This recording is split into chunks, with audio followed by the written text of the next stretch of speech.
तो अब हम थोड़ी सी बातचीत करेंगे, जो सचिव साहिबा हैं मधुलिका जॉयस जी, उनसे थोड़ी सी बातचीत करते हैं और जानकारी लेते हैं। जी, हम लोग यहाँ पर सहारनपुर में आज के दिन आए थे देखने के लिए कि सेंट थॉमस चर्च की सिचुएशन और ग्रेवयार्ड की सिचुएशन कि वो किस तरह की है। पादरी साहब ने हमें चर्च में और ग्रेवयार्ड में सब दिखाया, और हमारे साथ में कुछ हमारे ट्रेडिशनल एंग्लिकन चर्च के बिशप्स भी हैं, और metropolitan Indian church trustees chairman the most reverend Samuel Peter Prakash वो भी हैं। और हम सभी ने ये देखा है कि जो ग्रेवयार्ड है उसकी हालत हमारी काफ़ी ख़राब है, ग्रेव्स टूटी हुई हैं, और अगर ये गवर्नमेंट इसकी टेक केयर कर रही है तो उसको थोड़ा सा ध्यान देना चाहिए, और अगर वो नहीं कर पा रहे हैं तो हमें करने के लिए यहाँ पर हम लोग कर सकते हैं इसको, और उसमें रोक टोक ना करें। क्योंकि हमें यहाँ पर पादी साहब ने बताया कि जो गवर्नमेंट के पदाधिकारी हैं वो आकर के हमें डिस्टर्ब करते हैं और इसको करने में रोक टोक करते हैं। तो हम ये सोचते हैं कि आगे से हमें गवर्नमेंट का सहयोग मिलेगा, जिससे कि हम और गवर्नमेंट दोनों मिलकर के, चर्च और गवर्नमेंट दोनों मिलकर के इस ग्रेवयार्ड को और चर्च को ठीक रखें, ताकि जो ईसाई समुदाय है उसकी भावनाओं को सरकार की तरफ से सहानुभूति भी रहे, और जो क्रिश्चियन कम्युनिटी है वो थोड़ा सा खुश रहे कि सरकार हमारे साथ में है, अलग नहीं है। धन्यवाद।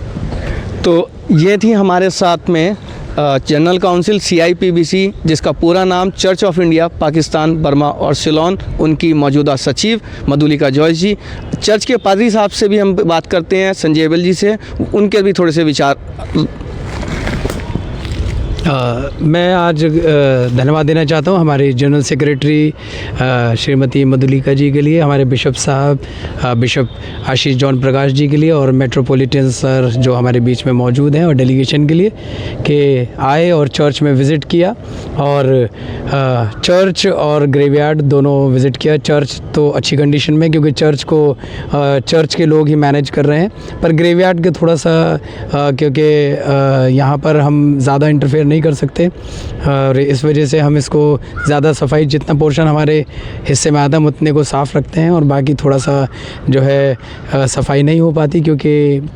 हम उसमें इंटरफेयर नहीं कर सकते। हम यही चाहते हैं कि अगर हमें थोड़ा सा इंटरफेरेंस का राइट मिले तो हम जो है ग्रेवयार्ड को और अच्छे तरीके से संवार सकते हैं, क्योंकि सहारनपुर में फ़िलहाल 2 ही ग्रेवयार्ड एक्टिव हैं, और जिसमें एक ये सेंट थॉमस का भी आता है, और पूरा जो मसीह समाज है उनके लिए बड़ी दिक्कत हो गई है, क्योंकि ग्रेवयार्ड की जगहें अब नहीं बची हैं, ऑलमोस्ट सभी ग्रेवयार्ड फुल हैं। तो हम चाहते हैं कि इसको जो है हम मैनेज कर पाएँ और मसीह समाज के लिए समर्पित कर पाएँ, जिससे कि सभी अपने जो प्रियजन हैं उनको दफनाने के लिए यहाँ पर जो है अच्छे तरीके से जो है उनको दफना सके, और उनकी भावनाएं जो हैं जो अपने प्रियजनों के लिए हैं वो भी जो है हमेशा बनी रहें।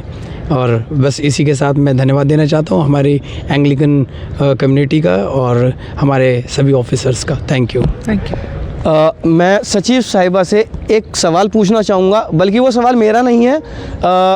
यहाँ पर रह रहे और जितने भी ईसाई लोग हैं या और भी कोई लोग हैं, उनके मन में एक सवाल हमेशा रहता है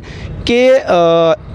church of north India trust association, जिसको CNI और आगरा डायसिस के नाम से जाना जाता है, उनमें और चर्च ऑफ इंडिया में, इंडियन चर्च ट्रस्टीज़ में क्या डिफरेंस है?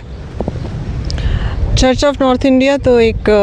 प्राइवेट संस्था है जिसका चर्च ऑफ इंडिया से कोई कनेक्शन नहीं है। चर्च ऑफ इंडिया ब्रिटिश समय से है और पार्लियामेंट से अप्रूव्ड है, और इंडियन चर्च ट्रस्टीज़ जो है वो चर्च ऑफ इंडिया के अधीन आती है, अंडर में है। और इंडियन चर्च ट्रस्टीज़ जो है वो संस्था चर्च ऑफ इंडिया की है, जिसकी देखरेख में जितने भी ग्रेवयार्ड्स और चर्चेज़ आते हैं उसको चर्च ऑफ इंडिया के बिशपों और उसके एडमिनिस्ट्रेटिव ऑफिसर्स वो देखते हैं।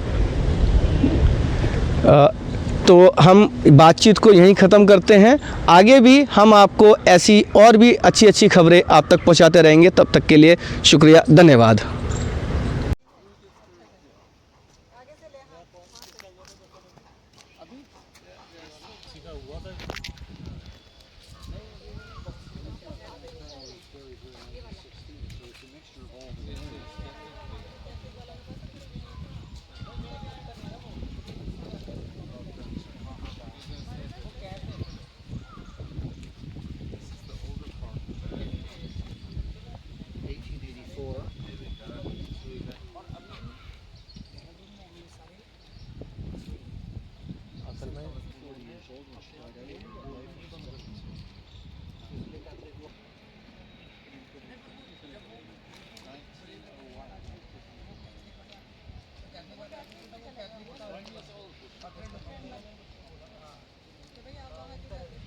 mortality rate, particularly here,